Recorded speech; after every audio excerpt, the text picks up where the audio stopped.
ಈ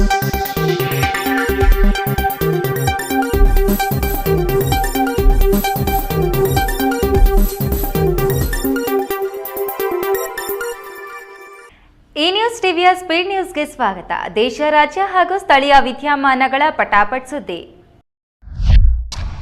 ತಪ್ಪು ಮಾರ್ಗದಿಂದ ಬರ್ತಿದ್ದ ಬೈಕ್ಗೆ ಲಾರಿಯೊಂದು ಡಿಕ್ಕಿ ಹೊಡೆದು 30 ಮೀಟರ್ಗಳಷ್ಟು ಎಳೆದೊಯ್ದ ಪರಿಣಾಮ ಬೈಕ್ನಿಂದ ಲಾರಿಗೆ ಬೆಂಕಿ ಹರಡಿದ್ದು ಬೈಕ್ ಸವಾರ ಸ್ಥಳದಲ್ಲಿ ಸಾವನ್ನಪ್ಪಿದ್ದಾನೆ.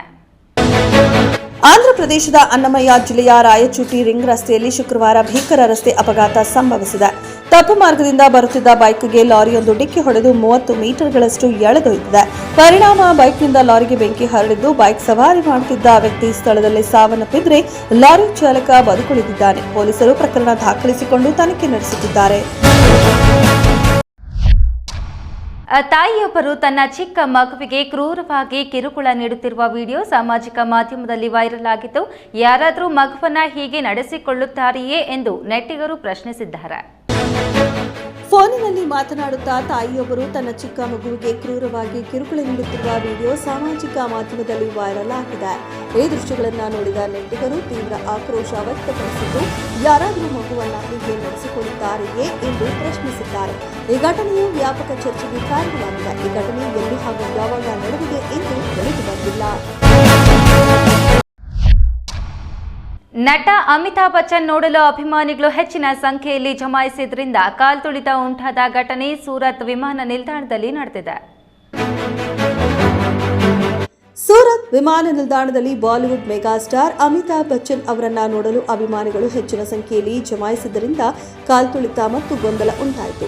ಜನಸಂದಣಿ ನಿಯಂತ್ರಣ ತಪ್ಪುತ್ತಿದ್ದಂತೆ ವಿಮಾನ ನಿಲ್ದಾಣದ ಗಾಜಿನ ಬಾಗಿಲು ಒಡೆದು ಪರಿಸ್ಥಿತಿಯನ್ನ ನಿಯಂತ್ರಣಕ್ಕೆ ತರಲು ಭದ್ರತಾ ಸಿಬ್ಬಂದಿ ಶ್ರಮಿಸಬೇಕಾಯಿತು.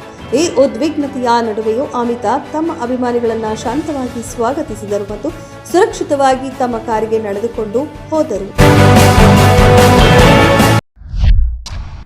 ಖಾಸಗಿ ಬಸ್ ಒಂದು 500 ಅಡಿ ಆಳದ ಕಂದಕಕ್ಕೆ ಉರುಳಿದ ಪರಿಣಾಮ 15 ಜನರು ಸಾವನ್ನಪ್ಪಿ 40 ಜನರು ಗಂಭೀರವಾಗಿ ಗಾಯಗೊಂಡಿರುವ ಘಟನೆ ಹಿಮಾಚಲ ಪ್ರದೇಶದಲ್ಲಿ ಸಂಭವಿಸಿದೆ.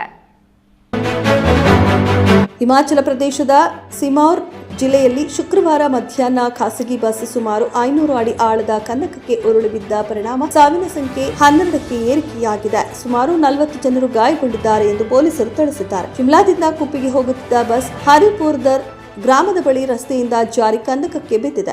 ಉಪವಿಭಾಗೀಯ ಮ್ಯಾಜಿಸ್ಟ್ರೇಟ್ ಸಂಗ್ರಹ ಸುನಿಲ್ ಕಾಯತ್ ಅವರು ಸಾವು ನೋವುಗಳನ್ನು ದೃಢಪಡಿಸಿದ್ದು, ರಕ್ಷಣಾ ಕಾರ್ಯಾಚರಣೆಗಳು ಯುದ್ಧೋಪಾದಿಯಲ್ಲಿ ನಡೆಯುತ್ತಿದೆ. ಪಂಚಾಯಿತಿ ಚುನಾವಣೆಗಳನ್ನು ಶೀಘ್ರ ನಡೆಸಲು ಸರ್ಕಾರ ತೀರ್ಮಾನಿಸಿದ್ದು 1-2 ದಿನಗಳಲ್ಲಿ ಅಂತಿಮ ನಿರ್ಧಾರ ಕೈಗೊಳ್ಳಲಾಗುವುದು ಎಂದು ಸಚಿವ ಎಚ್.ಕೆ. ಪಾಟೀಲ್ ತಿಳಿಸಿದ್ದಾರೆ. ರಾಜ್ಯದಲ್ಲಿ ಪಂಚಾಯಿತಿ ಚುನಾವಣೆಯನ್ನು ಶೀಘ್ರವಾಗಿ ನಡೆಸಲು ಸರ್ಕಾರ ತೀರ್ಮಾನಿಸಿದೆ ಎಂದು ಕಾನೂನು ಸಚಿವ ಎಚ್.ಕೆ. ಪಾಟೀಲ್ ತಿಳಿಸಿದ್ದಾರೆ. ಹಲವಾರು ಪಂಚಾಯಿತಿಗಳು ಸುಪ್ರೀಂ ಕೋರ್ಟ್ ಮೆಟ್ಟಿಲೇರುವಂತೆ ಸರ್ಕಾರವನ್ನು ಕೋರಿವೆ. ಈ ಕುರಿತು ಕಾನೂನು ಸಾಧಕ ಬಾಧಕಗಳನ್ನು ಪರಿಶೀಲಿಸಿ 1-2 ದಿನಗಳಲ್ಲಿ ಅಂತಿಮ ನಿರ್ಧಾರ ಕೈಗೊಳ್ಳಲಾಗುವುದು ಎಂದು ಅವರು ಸ್ಪಷ್ಟಪಡಿಸಿದ್ದಾರೆ. ಚುನಾವಣಾ ವಿಳಂಬದ ಬಗ್ಗೆ ಉಂಟಾಗಿರುವ ಗೊಂದಲಗಳಿಗೆ ಶೀಘ್ರವೇ ತೆರೆ ಬೀಳುವ ಸಾಧ್ಯತೆ ಇದೆ. ಸಾಮಾಜಿಕ ಮೂಲ ಸೌಕರ್ಯ ಮತ್ತು ಉದ್ಯೋಗ ಅವಕಾಶಗಳ ಆಧಾರದ ಮೇಲೆ ಸಿಲಿಕಾನ್ ಸಿಟಿ ಬೆಂಗಳೂರು ಅಗ್ರಸ್ಥಾನ ಪಡೆದಿದ್ದು, ಇಲ್ಲಿನ ಮಹಿಳೆಯರು ತಮ್ಮ ಸಕಾರಾತ್ಮಕ ಅನುಭವಗಳನ್ನು ಹಂಚಿಕೊಂಡಿದ್ದಾರೆ. 2025ರ ಅವತಾರ್ ವರದಿಯ ಪ್ರಕಾರ ಭಾರತದಲ್ಲಿ ಮಹಿಳೆಯರಿಗೆ ಬೆಂಗಳೂರು ಅತ್ಯಂತ ಸುರಕ್ಷಿತ ನಗರವಾಗಿ ಹೊರಹೊಮ್ಮಿದೆ. ಸಾಮಾಜಿಕ ಮೂಲಸೌಕರ್ಯ ಮತ್ತು ಉದ್ಯೋಗಾವಕಾಶಗಳ ಆಧಾರದ ಮೇಲೆ ಸಿಲಿಕಾನ್ ಸಿಟಿ ಅಗ್ರಸ್ಥಾನ ಪಡೆದಿದ್ದು, ಇಲ್ಲಿನ ಮಹಿಳೆಯರು ತಮ್ಮ ಸಕಾರಾತ್ಮಕ ಅನುಭವಗಳನ್ನು ಹಂಚಿಕೊಂಡಿದ್ದಾರೆ. ನಗರದ ಸಾರಿಗೆ ವ್ಯವಸ್ಥೆ ಮತ್ತು ಸುರಕ್ಷಿತ ವಾತಾವರಣವು ಮಹಿಳೆಯರ ಸಬಲೀಕರಣಕ್ಕೆ ಪೂರಕವಾಗಿದೆ ಎಂದು ವರದಿ ತಿಳಿಸಿದೆ. ಇದು ಬೆಂಗಳೂರಿನ ಜಾಗತಿಕ ಇಮೇಜ್ ಅನ್ನು ಮತ್ತಷ್ಟು ಹೆಚ್ಚಿಸಿದೆ.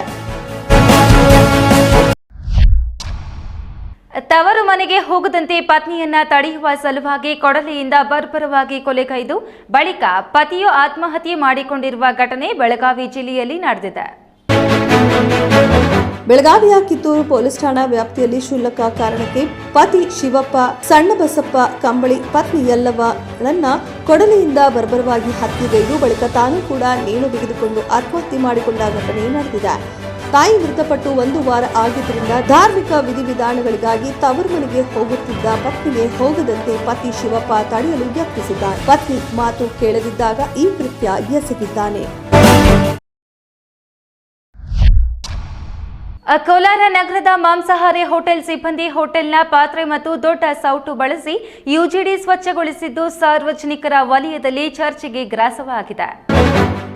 ಕೋಲಾರ ನಗರದ ಗೌರಿಪೇಟೆಯಲ್ಲಿ ಮಾಂಸಾಹಾರಿ ಹೋಟೆಲ್ ಸಿಬ್ಬಂದಿ ಅಡುಗೆ ಪಾತ್ರೆ ಮತ್ತು ದೊಡ್ಡ ಸೌಟ್ನಿಂದ ಯುಜಿಡಿ ಸ್ವಚ್ಛಗೊಳಿಸಿದ ಘಟನೆ ಚರ್ಚೆಗೆ ಕಾರಣವಾಗಿದೆ. ಹೋಟೆಲ್ ತ್ಯಾಜ್ಯದಿಂದ ಯುಜಿಡಿ ತುಂಬಿ ರಸ್ತೆಗೆ ಕಲುಷಿತ ಹರಿದಿದ್ದು ಸಾರ್ವಜನಿಕರು ಆಕ್ರೋಶ ವ್ಯಕ್ತಪಡಿಸಿದರು. ಈ ದೃಶ್ಯವನ್ನು ಸಾರ್ವಜನಿಕರು ವಿಡಿಯೋ ಮಾಡಿ ಸಾಮಾಜಿಕ ಜಾಲತಾಣದಲ್ಲಿ ಹಂಚಿಕೊಂಡಿದ್ದು ವೈರಲ್ ಆಗಿದೆ. ಸ್ವಚ್ಛತೆ ಮತ್ತು ಆಹಾರ ಸುರಕ್ಷತಾ ನಿಯಮ ಉಲ್ಲಂಘನೆ ಆರೋಪ ಕೇಳಿಬಂದಿದ್ದು ಅಧಿಕಾರಿಗಳ ಕ್ರಮಕ್ಕೆ ಒತ್ತಾಯ ಕೇಳಿಬಂದಿದೆ. ಮನರೇಗಾ ಯೋಜನೆಯಿಂದ ಮಹಾತ್ಮ ಗಾಂಧಿ ಹೆಸರನ್ನ ತೆಗೆದುಹಾಕುವ ಕೇಂದ್ರ ಸರ್ಕಾರದ ನಿರ್ಧಾರಕ್ಕೆ ತೀವ್ರ ವಿರೋಧ ವ್ಯಕ್ತವಾಗಿದೆ.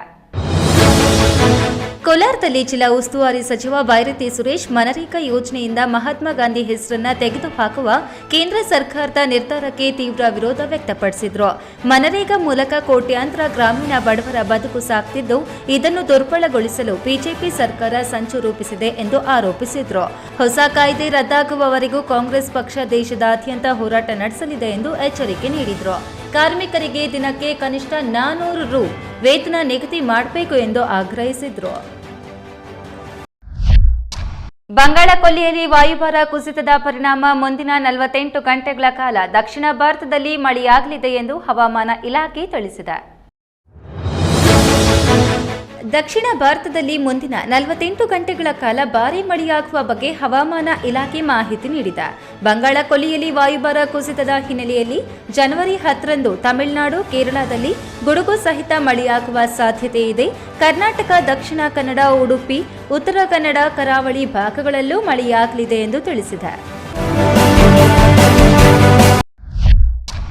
ಮನರೇಗಾ ಯೋಜನೆಯಿಂದ ಮಹಾತ್ಮ ಗಾಂಧಿ ಹೆಸರನ್ನು ಕೈಬಿಟ್ಟಿರುವುದು ದ್ವೇಷದ ರಾಜಕೀಯ ಎಂದು ಸಚಿವ ಕೆಎಚ್ ಮುನಿಯಪ್ಪ ಟೀಕಿಸಿದ್ದಾರೆ. ಮನರೇಗಾ ಯೋಜನೆಯ ಹೆಸರನ್ನ ಬದಲಾಯಿಸಿರುವ ಕೇಂದ್ರ ಸರ್ಕಾರದ ನಿರ್ಧಾರವನ್ನು ಖಂಡಿಸಿ ದೇವನಹಳ್ಳಿ ವಿಧಾನಸಭಾ ಕ್ಷೇತ್ರದ ಕಾಂಗ್ರೆಸ್ ವತಿಯಿಂದ ಪೂರ್ವಭಾವಿ ಸಭೆ ನಡೆಯಿತು. ಎಐಸಿಸಿ ಕಾರ್ಯದರ್ಶಿ ಅಭಿಷೇಕ್ ದತ್ತ ಯೋಜನೆಗಳ ಹೆಸರನ್ನ ಬದಲಾಯಿಸುವುದೇ ಬಿಜೆಪಿ ಸಾಧನೆ ಎಂದು ಟೀಕಿಸಿದರು. ಸಚಿವ ಕೆಎಚ್ ಮುನಿಯಪ್ಪ ಮಹಾತ್ಮ ಗಾಂಧಿ ಹೆಸರನ್ನ ಕೈಬಿಟ್ಟಿರುವುದು ದ್ವೇಷದ ರಾಜಕೀಯ ಎಂದು ಆರೋಪಿಸಿದರು. ಮನರೇಗಾ ಮರುನಾಮಕರಣ ವಿರುದ್ಧ ರಾಜ್ಯದಾದ್ಯಂತ ಹೋರಾಟ ನಡೆಸಲಾಗುವುದು ಎಂದು ಕಾಂಗ್ರೆಸ್ ನಾಯಕರು ಎಚ್ಚರಿಸಿದರು. ಈ ನ್ಯೂಸ್ ಟಿವಿಯ ಸ್ಪೀಡ್ ನ್ಯೂಸ್ ಜೊತೆಗೆ ತಪ್ಪದೇ ವೀಕ್ಷಿಸಿ. ಈ ನ್ಯೂಸ್ ಟಿವಿಯ ಮುಖ್ಯ ಸಂಚಿಕೆ ರಾತ್ರಿ 8:30ಕ್ಕೆ.